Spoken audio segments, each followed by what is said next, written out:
Hi, welcome back to my channel. I'm Brenda, and today's video is going to be all about pizza. It's Friday here, and Friday has always been associated with pizza night at our house. Ever since our kids were little, we would make pizzas and watch movies on Friday night, and as they got older, they would be allowed to stay up as long as they wanted to on Friday night. So that turned into a very special tradition and memory for the kids. We don't do pizza every Friday night, and sometimes when we do pizza, we just order pizza from our local pizzeria because there's just 3 of us here now, and it's hard to, make a big pizza for 3 people, but we're gonna do that tonight. I'm gonna show you my homemade pizza crust recipe, which is very easy. Anyone could do it. And my mom's homemade pizza sauce recipe, which is also easy, and it tastes so good. I really encourage you to at least try it once because it's my favorite pizza sauce recipe. And it's also pretty easy to do. But I also wanted to talk to you about pizza in the sense that it's a good recipe that you can transform it from a traditional recipe to a recipe for your prepper pantry. The ingredients for the crust would be flour and yeast, and I have stored flour and yeast in my pantry. And for pizza sauce, instead of the homemade with the fresh onions and green peppers and butter and things like that, that might be hard to come by if you can't get to the store on a regular basis, I can use crushed tomatoes. And I do that sometimes. I will use crushed tomatoes for a pizza sauce. I will season it with salt and pepper, onion powder, garlic powder, oregano, basil, just a little bit of chili powder, and a sprinkle of sugar. And then I mix that up well, and then I taste it, and I adjust my seasonings according to the taste. So I don't have any measurements to share with you all. I would just encourage you to get in there and season it up the way your family would enjoy it and see what you think about that. But I also have in my pantry great value pizza sauce. Tastes wonderful, and you get the best price. I feel like where I live anyway, this is the best price for jarred pizza sauce. They have a smaller jar that's like $1.18, and I don't remember what I paid for this, but this would probably be enough pizza sauce easily for at least 3 pizzas, maybe more, I don't know, depending probably on how much sauce you wanted to use. So I keep that in my prepper pantry. So to have homemade pizza in your prepper pantry, I've taken my traditional recipe and I've tried to make substitutions that I could use, that I could easily store, such as the jarred pizza sauce or crushed tomatoes. I've got the ingredients for my crust stored, and for toppings, you would just use whatever you had on hand. Yeah, if I had hamburger and pepperoni in the freezer, that would be great. There's my toppings. Mushrooms, canned mushrooms would make a good pizza topping. A lot of kids just like cheese on their pizza. And I do have mozzarella cheese in my freezer, but not that much. But I do have Parmesan cheese. So when I run out of cheese, I could just sprinkle Parmesan cheese on it. Or you might have to go without cheese on your pizza, which that doesn't even sound right, does it?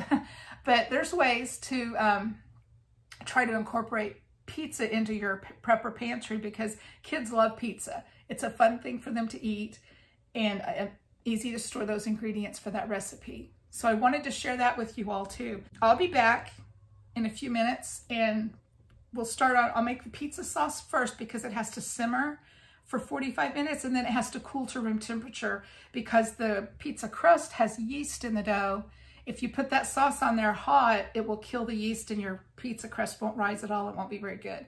So we'll do the sauce first and then the crust, and then I'll be assembling the pizzas for you all to see that whole process. So I'll be back in a little bit. Okay, I'm back, and we are ready to cook our pizza sauce. I have in my skillet about 1/4 cup of butter and about 4 tablespoons of vegetable oil. So I'm gonna get that melted. Then I will add onion and green pepper that I've chopped fine and garlic. I have this on a medium-high heat because you don't want to cook butter at a high heat. And this is all going to simmer for about 45 minutes. So we just want it on a good steady heat source.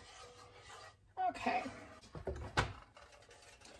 That's about melted, so I'm going to add my chopped onion and green pepper. I used about 1/2 of the green pepper and 1/2 of a medium-sized onion. Then we're gonna saute that for a few minutes. And the onion will become a little bit translucent as it cooks. You can kind of tell. Then we will add our garlic. I'm gonna add my garlic, and I'm using garlic in a jar. I've never used this before, but a lot of people tell me that it's so much easier. Okay.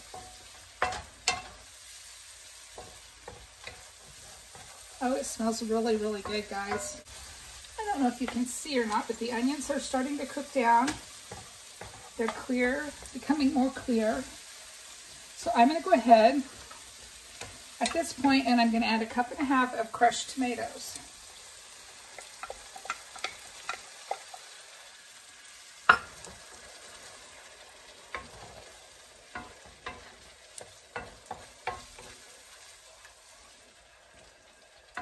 Get that all stirred in really well. Smells so good.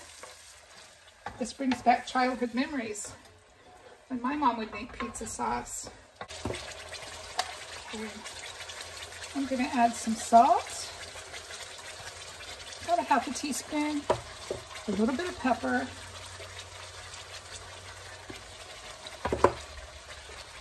and oregano. I'll be sure and write the exact amounts in the description below, because I think this will be a great recipe. Anyone that likes pizza will enjoy this recipe. All right, I'm gonna give this a stir, and then it's just gonna simmer and get happy for about 40 minutes, and then I'll be back. Okay guys, I'm back. Our pizza sauce is cooling. It's done now, and I'm just letting it cool. So we're gonna do our pizza crust. First thing I do is I take a package of Fleischmann's yeast and add it to 1/4 cup of warm water. And I just use my tap water. I get it as warm as it gets from my tap. And sprinkle the yeast on the water and give it a stir, get it mixed up a little bit.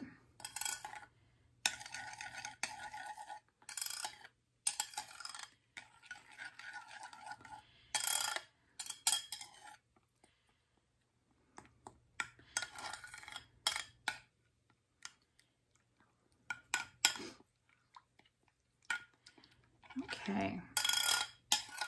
So there, we're going to let our yeast just sit while we finish up. Okay, the next thing I need to do, I need to get a cup of hot water. Okay, I'm back with my hot water. So we'll put a cup of hot water in our bread bowl and about a teaspoon of salt.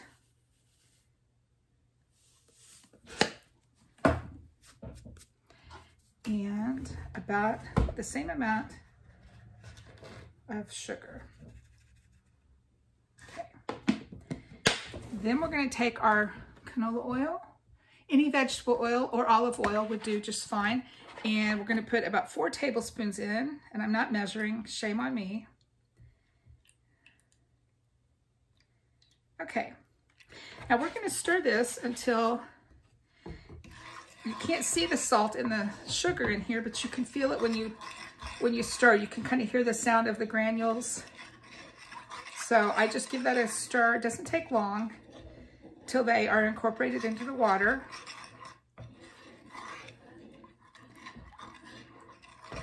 Check the temp. Yeah, it's good. I don't want to add my yeast to anything that's too hot. So we're going to put our yeast in there now. Give it a gentle stir. And there we go. Okay, we're going to add our flour.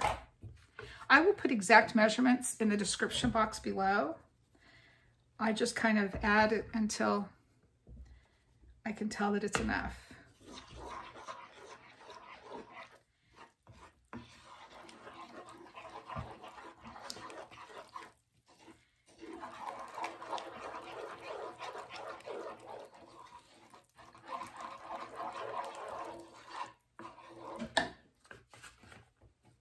Don't ever add it all at one time, because you can always add flour to your dough, but you can't take it out once it's mixed in. And if you get too much flour, your dough will not be very compliant when you try to get it stretched out on your pizza pan.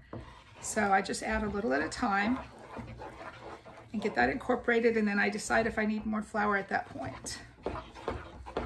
I think this is going to be just about right.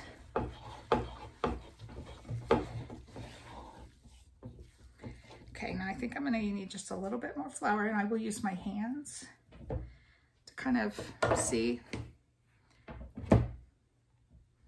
Okay. Yeah, that dough is still pretty sticky, so.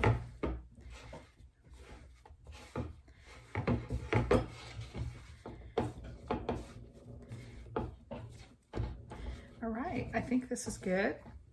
I will get a clean dish towel and place it over it, and we will let the dough rest for about 10 minutes, 15 minutes, and then I'll be back.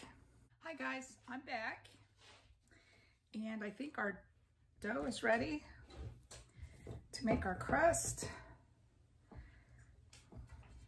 I have our pizza pan ready, and I've sprayed it with non-stick sticking spray.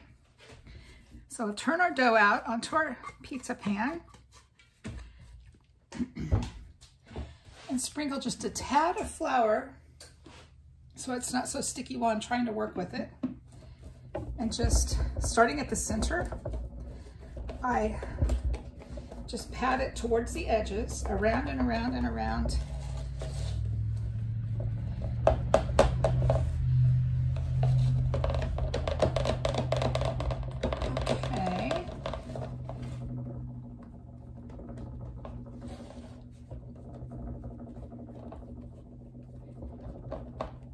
Just keep going around, patting it and stretching it as you go until you reach the edge. Okay, I believe we're just about there. I wish you guys could smell this pizza sauce. It smells so good. All right, there's our crust.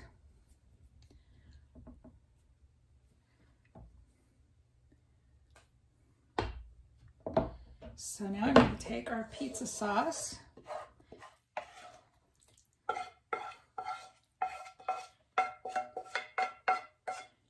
it in the center, and just work it towards the edges as well.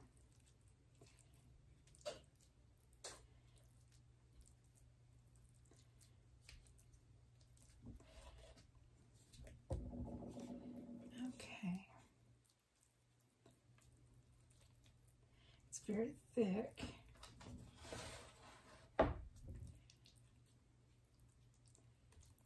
Okay. Here we go.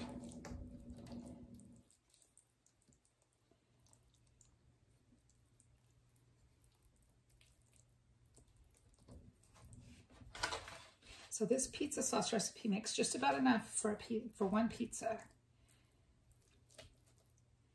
So you might need to make note of that if you do decide to try our recipe, that you might, if you have a lot of kids living at home or company over for dinner, be sure and double the recipe. Okay, I think that looks really good. Okay, I will get our toppings. Okay, here we are. Our hamburger was in the refrigerator already browned from a meal we had earlier this week. I made extra hamburger knowing that I would be making pizza tonight. So that feels nice to have part of my prep work already done. And we just kind of distribute that evenly around your pizza. These are just toppings that my family enjoys. We enjoy hamburger and pepperoni, but whatever your family enjoys. For cheese, we do use mozzarella, mostly on our pizza, but every once in a while I can find Emo's pizza cheese, It is shredded Provel cheese, and it is wonderful. It is so good. That's what we prefer on our pizzas now. Sometimes I mix it with mozzarella. Sometimes I just do mozzarella, and sometimes I mix mozzarella with shredded cheddar. I do different things with my cheeses and my toppings. Sometimes I put mushrooms on it. Sometimes I don't. Pepperoni. Did you know with this crazy food shortage, there was a time, for 3 or 4 weeks, we couldn't find pepperoni anywhere. It's been so strange. My husband went to the store for me about a week ago, and he came home and said there were hardly any eggs. It's just so strange how you never know what you're going to be able to find when you go. Okay, so I lay my pepperoni on top of my cheese because that's the way my husband likes it. And it doesn't really matter to me, so that's easy to do. I have my oven preheating to 400 degrees. And as soon as I get all this pepperoni on here, I'll pop the pizza in and it will cook for, I don't know, 10, 15 minutes, probably closer to 15 minutes. And then when it's done, I'll show you the end result. Okay, guys, here's our pizza, fresh from the oven. Looks delicious. Okay, you all have a nice Friday night as well, and I hope you try the pizza recipe and let me know what you think. I'll talk to you later. Thanks for watching. Subscribe to my channel and hit that like button. Leave me a comment below. I've really been enjoying the comments I've been receiving. It's nice to hear from you all.